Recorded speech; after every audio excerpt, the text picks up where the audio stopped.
How long is it going to take you to become profitable? And I'm going to tell you why that's one of the biggest mistakes you can make, is asking that specific question.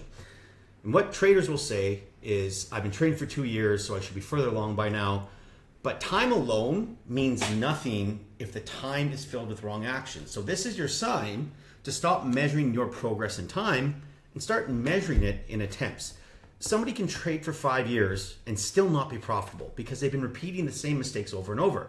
On the other hand, another trader can reach that consistency and that profitability in a fraction of that time simply because they've made more quality attempts, gotten more feedback, and adjusted faster. So think about Thomas Edison, who created the light bulb. He didn't say, it took me 10,000 hours to invent the light bulb.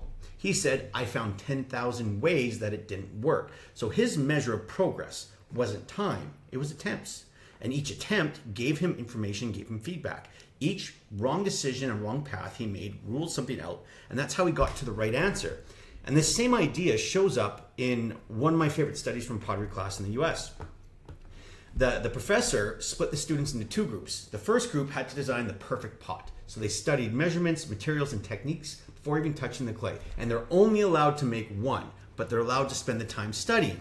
The second group, they just had to make as many pots as possible in the same time frame. No focus on perfection, just doing. And at the end of the class, the group that made the most pots also made the best pots. Their repetition gave them real, hands-on learning that just studying couldn't match. And they didn't just make one good pot, they made many good pots. Trading works the exact same way.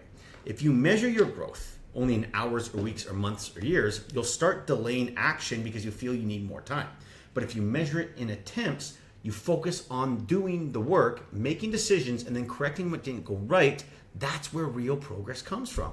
And so with my students, I don't say you need to practice this for a week before moving on. Instead, I say you need to practice this 10 times. And once you've done that thing 10 times, we've reviewed each aspect to correct the mistakes, we move on to the next one.